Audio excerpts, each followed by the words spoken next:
Welcome in to Go Big 12 or Go Big Home. I'm Brandon Shanahan, joined as always by Iowa broadcasting legend Drew Russell. Drew Russell, I got to be honest. We're recording this on Sunday. It's 5:30. It's already pitch black out. I'm pretty drained. This is a disaster. I had to go take I'm not a big exercise guy, Brandon, and I really need to change that clearly. I went for a mid-afternoon run. I usually take a nap every year, guaranteed when we That's a fall good back. move. And I usually wake up around now. It's 5, whatever, 5, 4. It feels like the end of the world.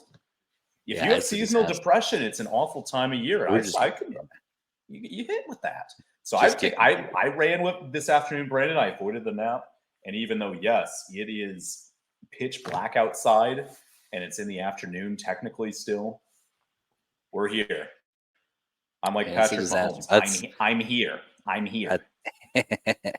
That's a good move. That's a vet move. That's a rookie would take a nap, but true vets getting after it, getting some endorphins in. Really, I'm pretty sure this rookie took a nap like the first last 20 years, almost guaranteed. Because it's brutal. You get the early window of NFL Sunday. It's like, okay, I'm exhausted after another Vikings roller coaster ride.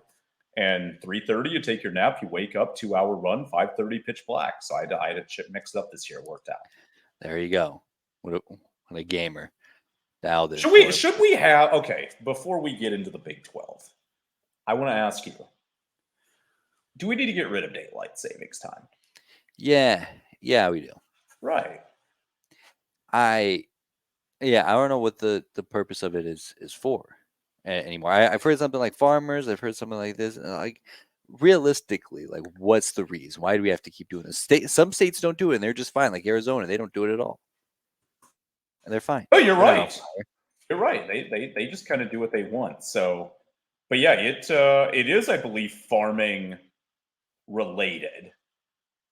I'll quickly look at that. There's a very long history, but it is farming related or like industrial related as well.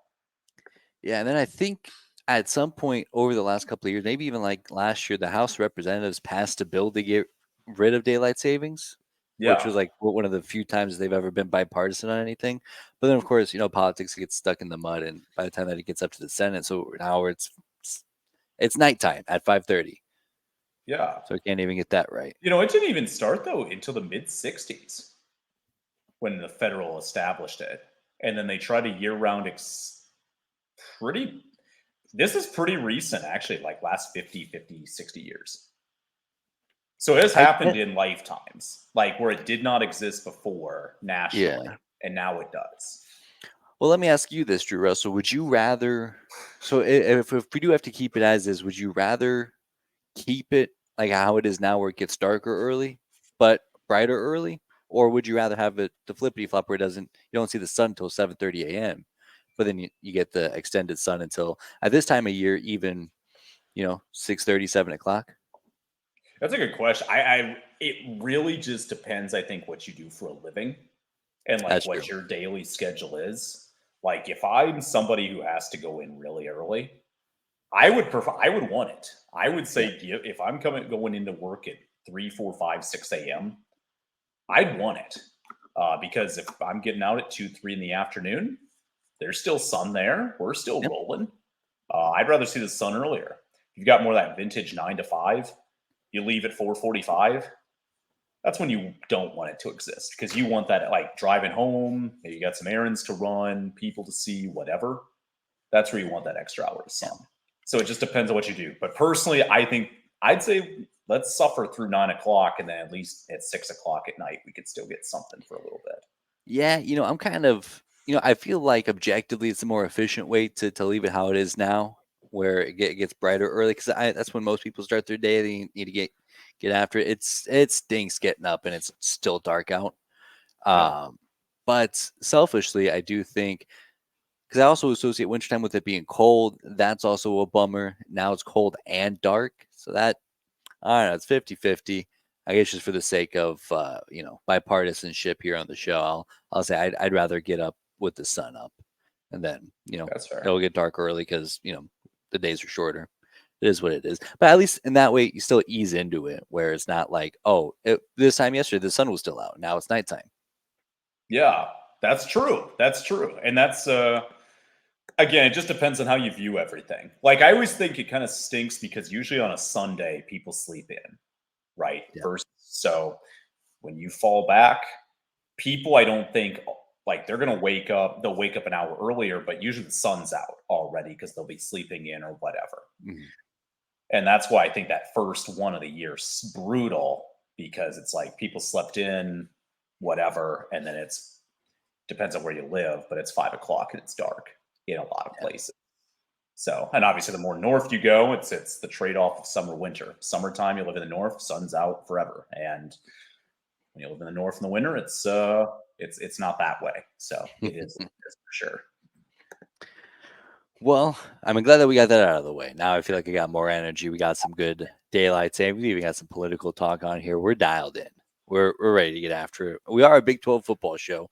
We got a Big Yes. 12 basketball slant coming up here next week. We'll preview the basketball Mhm. season, which should be outstanding. I'm excited. Yeah, yeah. It starts this week, and it should be a really fun time for this Big 12 conference. Is adding four extremely good programs, including a Houston program that is, has won relatively recently for the NCAA tournament. So this is a really fun era of college hoops in the Big 12. It's only going to get better next year, especially when they add Arizona. So fun times ahead in basketball, Brandon, but football is already delivering on the energy. Yeah, so I'm glad that you brought up the new four teams because I think they're going to be great basketball ads. Even the non-traditional powers like Cincinnati and UCF, I think they're going to be great depth pieces. Mhm. I think they're going to be very well suited to compete at the highest level in college basketball. And that's not the case for football. They all stink. I had some high expectations for them coming into the season, but Houston's got a couple of wins against hateful eight teams. I think Mhm. BYU has a win against Texas Tech, and then I guess they're Mhm. kind of beating up on Baylor. It's funny because if you look at the bottom of the Big 12 standings, it's the new four teams and then Baylor right in the middle. They're awful, which Mhm. is saying something because these two teams weren't even playing Power 5 college football this time last year. So that's been my big takeaway this week in particular. You have I mean, I guess Houston did beat Baylor this week, so it's not all bad. But Yeah. UCF and Cincinnati, an ugly football game. Somebody had to have won it, and then BYU getting absolutely rolled by West Virginia is not a great look.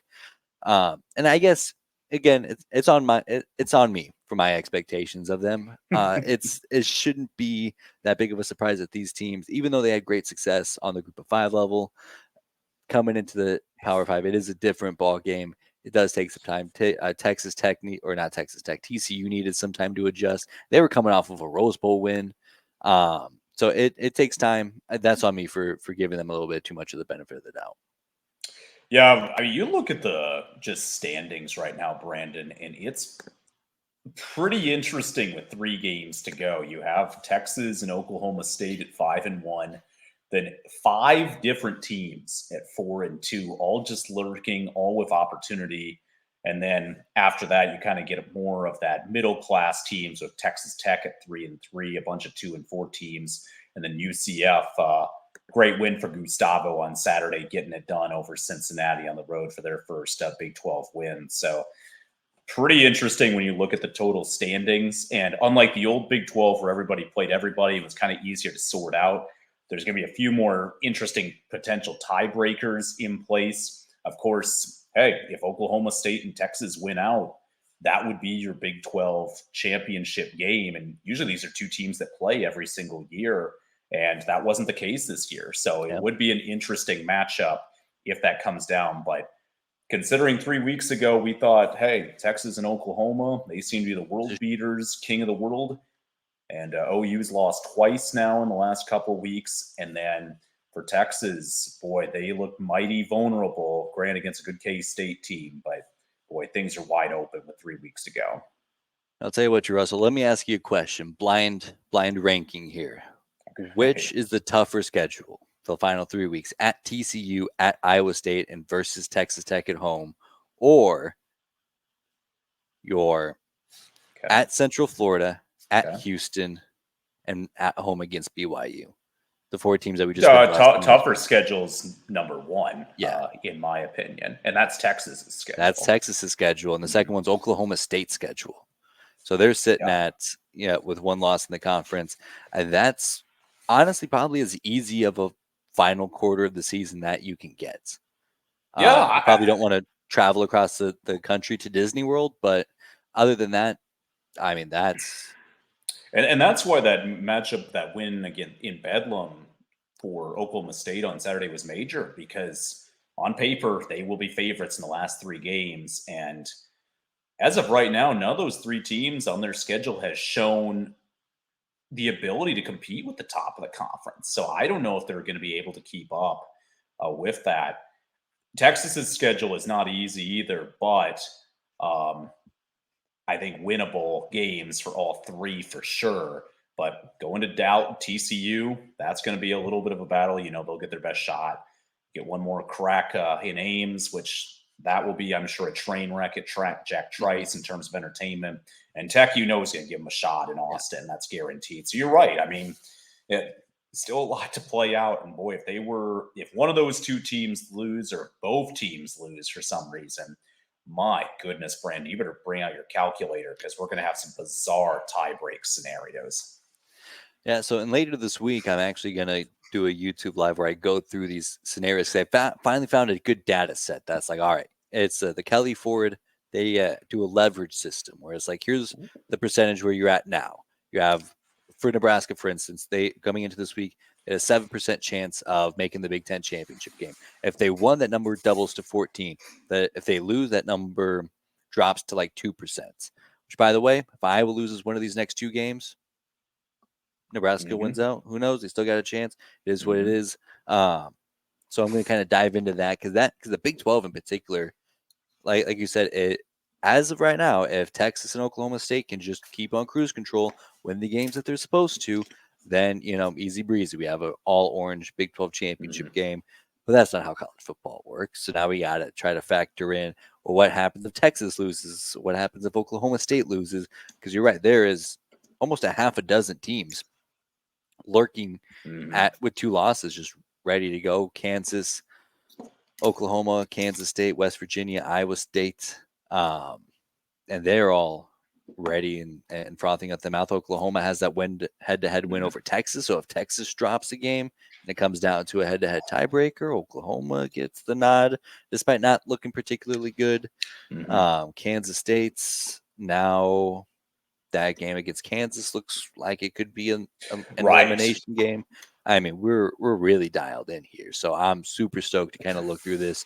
If I had my way, I'd have a big map behind me, and I'd be going through all the scenarios to see who's got the best shot to get to 270.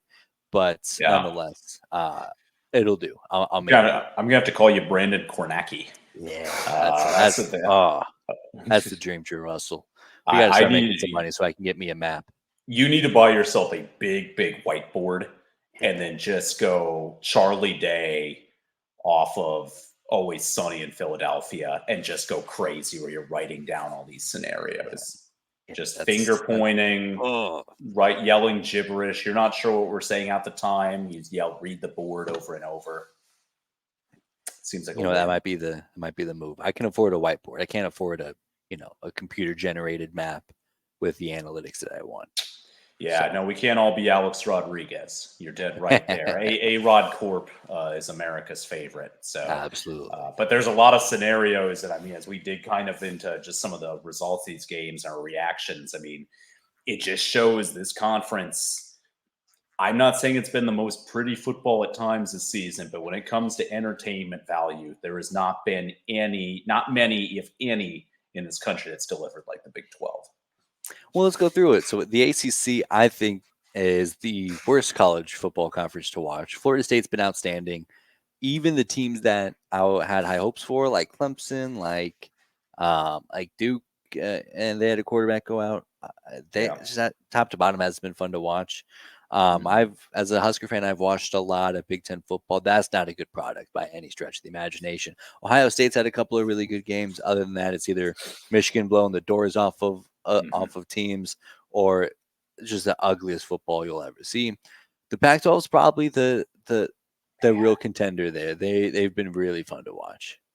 Which is it's a shame because that has been some fun football this year. Yeah. We've discussed it on this podcast. Of course, we'll have 4 members in the conference next year. This has been fun.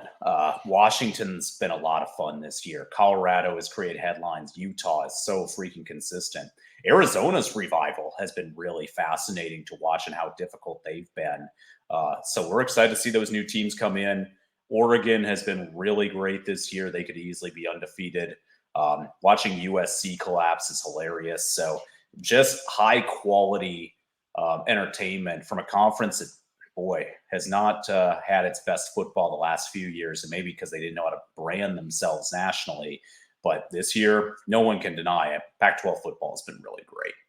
Yeah, you talked me into it. Pac-12 gets the nod, and the SEC is the only other team, only other conference. I don't think that they have anything that's special. Their fun is off the field, like Jimbo Fisher's buyout and that storyline of A&M being underwhelmed by him that's like the best storyline of the season.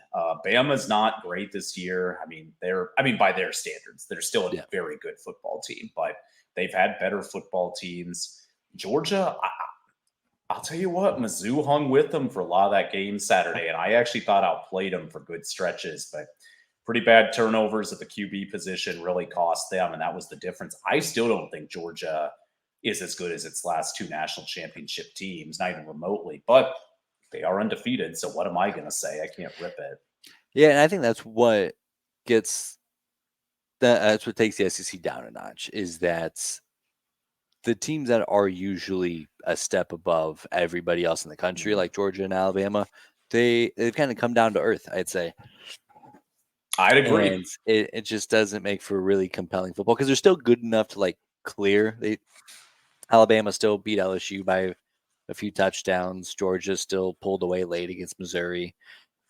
So they're still compiling the same amount of wins, but it's just like if last year's Alabama team loses to Texas, that's way more compelling than this year's team. So on and so forth. Where I mean, the atmosphere when Alabama went down against Tennessee was incredible, and you could probably say the same thing about LSU.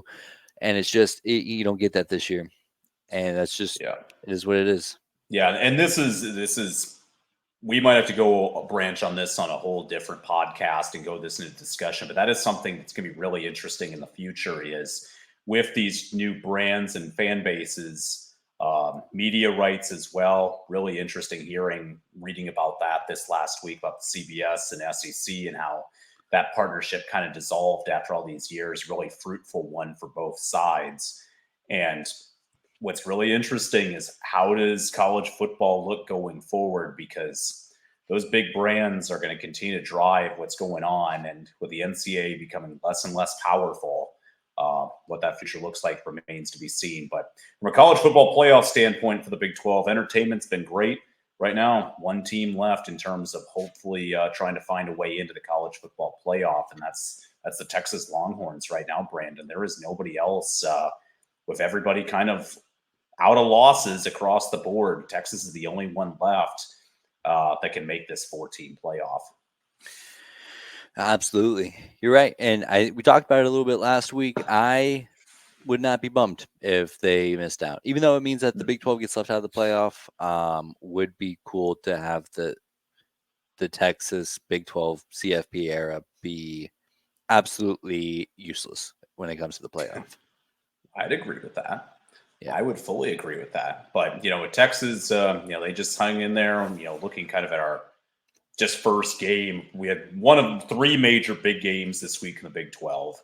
Kansas State was one of the ones that you and I found really interesting, Brandon. We went with different picks. And boy, Texas absolutely dominated the first half. Every facet of the game. I mean, it was just merciless.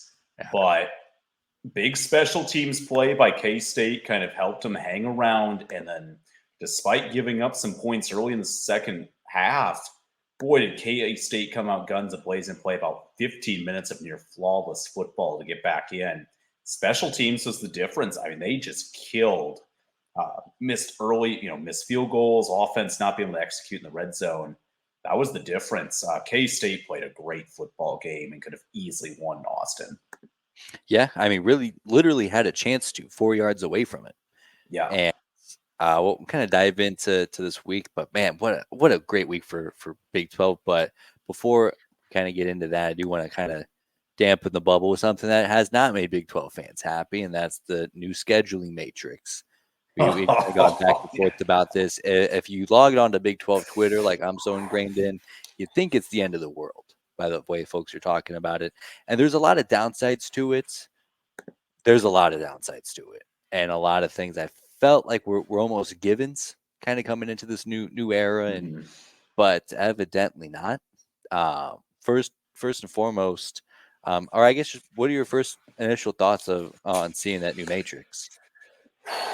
We'll start with the pros. I mean, give them a lot of credit that they're going to have every single team, I think, play every other team home and away during a 4-year period, which is impressive. It really is. That's Yeah. kind of cool that um, Big 12 teams are going to get that opportunity to, go home and away to various schools. And that wasn't something I was sure they were going to do initially. So the fact that, Iowa State gets to go to Orlando is unique. West Virginia going to go to Tempe, Arizona for a game. Colorado going to go to Cincinnati, Ohio. I think it's great that all these fan bases are going to see all these other programs come in at least once during a college football player's traditional 4-year run, or school or coach or whatever. So I think that's really positive. I think that there's going to be a lot of competitive football. I don't mind that it's divisionless, because you know what? I think that keeps things somewhat fair and balanced as best they can. To the negatives, Brandon, boy, there are a few very interesting ones. Obviously, I think the big thing is certain traditional rivalries are in jeopardy. You mentioned Twitter going off. I mean, the big one up here, at least, was Iowa State, Kansas State, Farmageddon. This is the longest, nonstop series in college football right now at over 100 years. I can't think of the number off the top of my head, but man, to have that series not be protected, and at least on the schedule right now for 2027 not play, is, I think, a major mistake. I think that should have been a series that they find a way to make happen every year. And for only 4 different series in the conference to be protected, to make sure that they have games every single year, I wish they fought a little more to see if they could establish more of a natural rival with each school. And I understand that's not easy. Each school is different, but I do think there was some mistakes made of not fighting for more natural rivalries.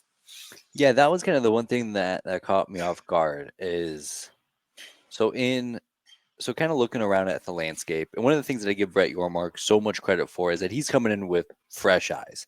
He's not Yes. a part of this industry. He comes in from a whole different sector of the world, and he's got these fresh eyes. He's got great ideas. He's knocked everything out of the park so far. I mean, before his arrival, the Big 12 was very vulnerable. He comes in, and we've already talked about how great he's been so far. But the problem with that is that so much about college football is the tradition and is the rivalries that have been organically built over, talk about Farmington, for over a century now. And that tradition means a lot to people, especially in a conference as torn apart as this, where it's Mhm. lost a lot of tradition over the last couple of rounds of conference alignment. It's losing more going into next season with Oklahoma and Texas leaving. I would have thought that he that the decision makers at Bay would kind of go out of their way to make sure that the few traditional rivalries left are still capable, or even try to create some new rivalries. Like I remember in the Big 12's Legends and Leaders divisions, that the outstanding format they had, as outside of the divisions, you still had protected rival that you played every single year, so on and so forth. So, and I and now you kind of look at before they added Oregon and Washington, the Big Ten's model, where they're like, isn't fair. Like Iowa had 3 protected rivals a year.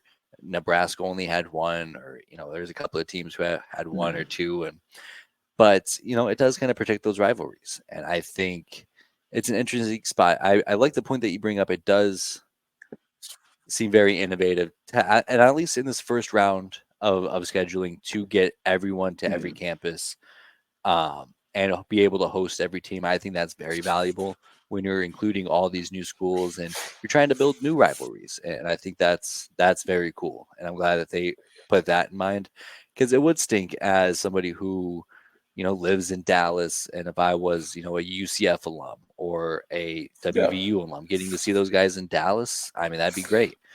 Um, I also think competitive manipulation is a big part of this as well. I look at the SEC's model now. Now they have divisions, but the conference kind of handpicks their out of conference schedule. That's why we don't see Georgia and Alabama play in the regular season. Mhm. Um, and I think this gives the Big 12 that kind of flexibility where they Mhm. can hopefully try to save some of their more premier matches for the conference championship game. Mhm. Obviously, you can't do that now because there's so many question marks. But as teams get established and Mhm. as the Big 12 finds this new kingpin, you can kind of manipulate the schedule in that way. And then competitive balance, I think that we've seen the division model be such a disaster in the college football playoff era, i.e., the Mhm. Big Ten West. Mhm. Even the Pac-12 has had a couple of snubs in the Pac-12 championship game. The ACC, same thing. Um, so I think you, when you look at something like a pod model, you could get a team who's got a competitive balance advantage because they're in a stinky pod. Yeah. You look at a team just picking random schools here. Utah's in a pod with Arizona State's and Baylor and boy, BYU, not traditional Yeah. powers, but Utah's got 3 games that they feel is very easy. And you throw in a team, like Oklahoma State, who's in a pod with TCU, with Kansas State's, and with Iowa State on the come up. Those are 3 tricky games, and so you don't want to give anybody that advantage. But uh, I I'm interested to see how it works out, and I hope that they stay flexible one way or the other. Yeah. This was one that I thought of top of my head was for all conferences with 16 teams, and well, right now there'll be multiple ones in the Big 12 and the SEC going forward. Um, I look at the NFL's model is something that would have been really interesting to me. Now, it wouldn't have guaranteed everybody gets a home and home with other areas in 4 years, and I can understand why they would have been hesitant on it. But I wouldn't have minded a situation where they do go 4 teams like a pod or a division, and then you automatically square up with another division, no matter what, every year. So if it was the Big 12, let's say Northeast, Southwest. Let's say the North has Iowa State, Kansas, K State, Colorado. Uh, they play each other every single year once. That's guaranteed, and then they face off against the Big 12 West, which has the 2 Utah schools and the 2 Arizona schools, and that's your natural matchup. And then you, based on the previous year's results, wherever you finish in your pod record, you take on that division. If you finish third, you take on the third place team of the Big 12 South, and the place team of the Big 12 East, and that would be 9 conference games. Do I think it could work, Brandon? I'm not so sure, but that's something that if they want to kind of keep traditional rivalries alive just within a pod, I think could be interesting to draw interest. That said, though, you're dead right, though. There could be pods that are weighted, some with big heavy hitters, and then like there's a pod with like no heavy hitters whatsoever. And using the Big Ten's legends leaders is such a great example because the Big 12 had the same issue early mid thousands. When the Big 12 was initially created, when they had the 4 Texas schools. Look, Nebraska was a power, so the Big 12 North was dangerous. Nebraska was tough. Colorado had good teams. Kansas State was playing really good football. Mizzou was not even too bad at the time. And they were able to regularly beat the Big 12 South. OU was going through an identity crisis. Texas was as well. But over time, things changed, and the Big 12 North became very bad. And if you were a 500 team in the Big 12 North, you made the conference championship game. You and I talked about it a few weeks ago when we were going through old results, and so Colorado lost 70-3 to Texas in a Big 12 championship game. So, I mean, you look at that, and I don't know if there is a right answer or a wrong answer necessarily. And I give the Big 12 a lot of credit again for the geographical stuff. If you're Iowa State, you're recruiting in Florida, saying, "Hey, kid, you'll get a chance to play in front of your family in Orlando at least once." Or if you're Texas Tech recruiting out in Arizona, "Hey, we'll be out here twice in your career." So like that does matter. So I think Yormark's done an outstanding job as commissioner. He's helped save this conference.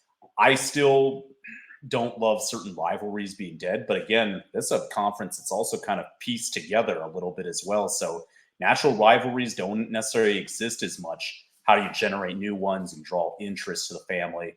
And for all my UCF fans, hey, shout out to the conflict rivalry from many years ago between UCF and Connecticut. I don't forget. That was a special rivalry. What a classic. Yeah. And I'm kind of going through it now because on one hand, I feel like geographically is the word I'm looking for. The Big 12 is particularly built for a pod system. You get the 4 kind of East Coast teams with UCF, Cincinnati, Houston. Yeah, and West Virginia. And West Virginia. They're out there as well.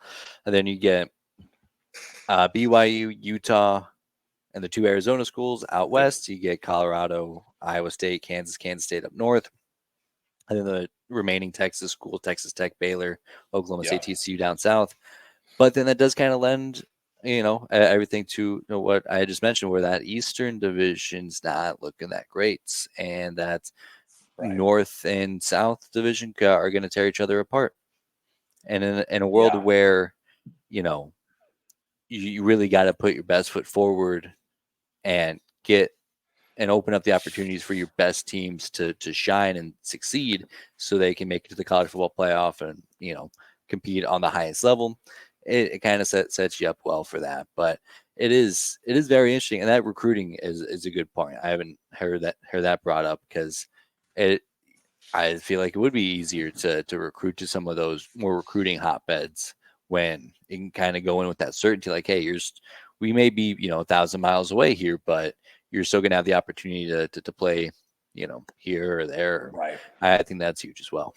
Yeah, well, and look at like the SEC when they added A&M and Mizzou many years ago. They had 14 teams in their conference, and they went with the decision, Brandon, that we're gonna have our divisions, and each team plays its division every single year. That's guaranteed. Then they had one cross division rivalry, and that only left for 2 games that they could, like, it was one home and one away against a random team from the other conference, and it created these weird situations where certain programs just don't go to other programs. I think like A&M was in the conference for near a decade before they ever went to or ever played against Georgia or went to Georgia or A&M.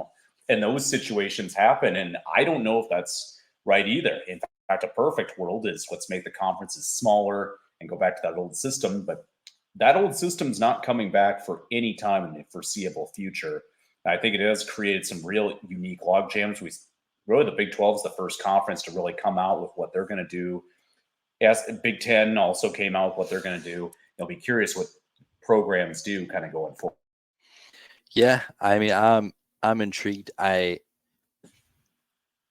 lobbied so hard for smaller regional conferences, and this is why it just gets so messy. Unless you have a group like the NCAA, it's not going to be the NCAA who fixes this, but maybe the College Football Playoff Committee develops something where they do kind of orchestrate it more like in NFL, where you just say, all right, none of these conferences are working. Nobody's on the same page. Even the conferences that have similar teams or similar schedule structures, they're all doing it so differently. I just wish that there was a system ready to go to kind of blow things up. And I think that NFL model would work great, especially for, kind of that uniformity where you still get these powerhouse schools and playing unique matchups. And then you get to protect rivalries a little bit more and you get to protect regionality a little bit more.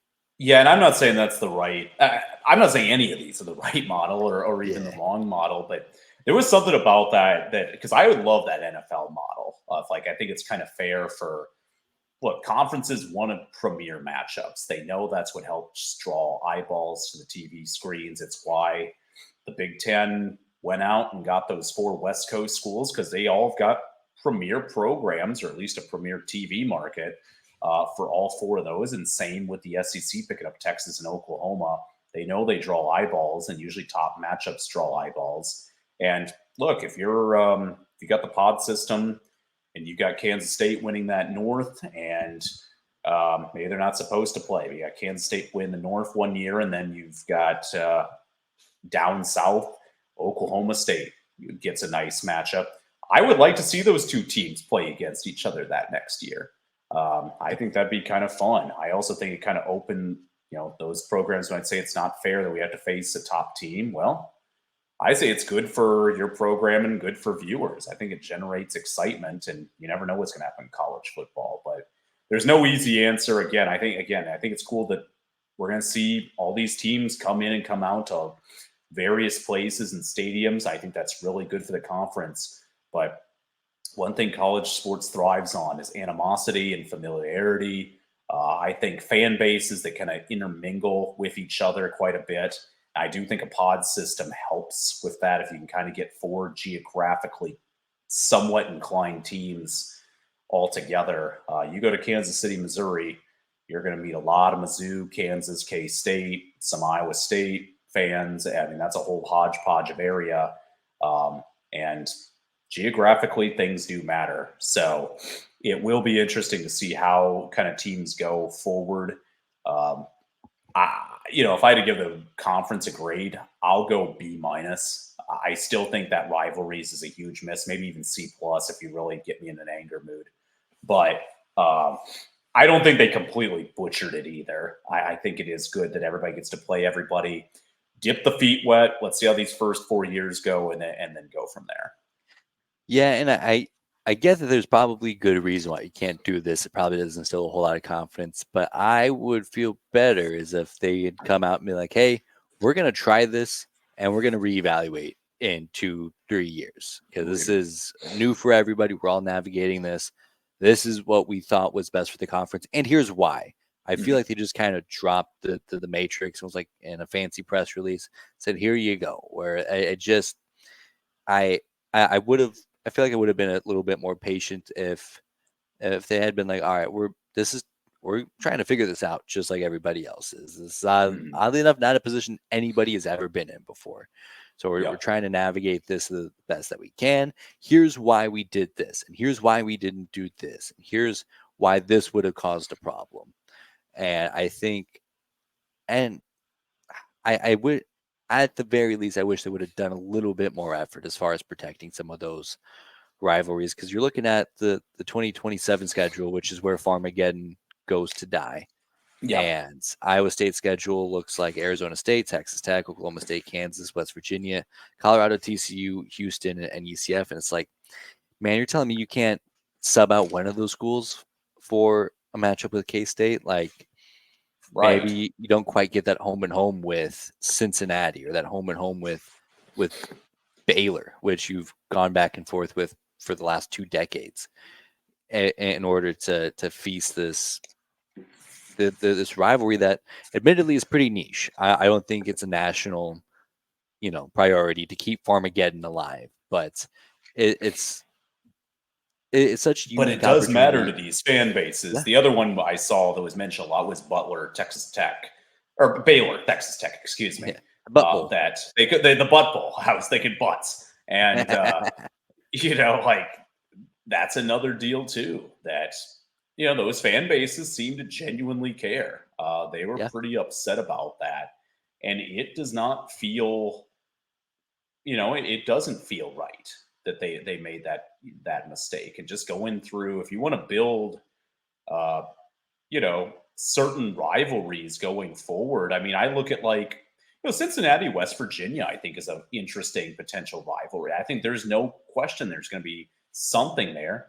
They should be playing every year, in my opinion. I think that was a mistake to not find a way to get that done. And I think just one natural rival I know every team and program has different ones, but I don't know. It's something that's going to be interesting because rivalries do draw eyeballs, especially good ones. And that's the thing you lose um, when you lose certain schools or programs. If you look at like the Pac-12, they're completely done overall. But I thought, they lose some programs that generally, like Washington, Oregon, you think is a regional rivalry. They play on a Saturday afternoon, 9 million people watch it. So there is interest when there's good rivalries. Big 12, it's good football. It's football that's going to continue to improve. But how do you generate interest? And does this do that? That's going to be the question going forward. How do you generate interest? Because that's what comes down to for the Big 12 and for their TV partners is how do we get eyeballs in the product? Absolutely. And it's just such a unique opportunity for the Big 12 because you have these existing rivalries like Farmageddon and Arizona State and BYU and Utah. And you have this opportunity to build on that and to Right. expand upon that and create new rivalries. Because I know there's a lot of like animosity between, oddly enough, Oklahoma State and Texas Tech, especially when they're both humming as programs, and Baylor and Texas Tech, the iconic Butt Bowl. Can't forget about the Butt Bowl, Drew Russell. No, no. And it's just and those aren't necessary. I mean, I guess maybe Baylor and Texas Tech are kind of organic, but you don't build those overnight.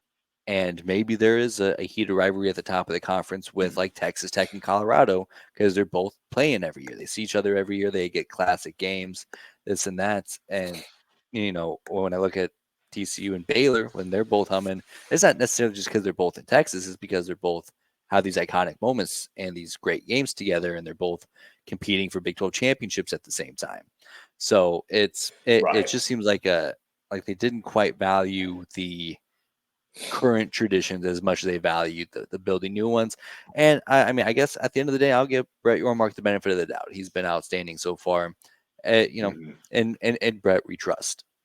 Exactly. No, and again, he's done a great job. And look, when we preview basketball, that's a thing too, is you're losing. Um, that's something I've really enjoyed about the 10 team Big 12 these last few years is I loved the home and home. I really enjoyed that everybody played each other twice in basketball. I thought that was unique. Same with football. Everybody went to each other's home stadiums every 2 years, played everyone. And I thought that was unique. And even teams that look, West Virginia is a program that had really no tradition with most all these schools coming into this conference, and admittingly is a geographical outlier. And yet they've been able to build some interesting games and series with certain programs and fan bases and generate enough interest. But I think playing on that yearly basis really has helped them kind of become more of a staple in this conference.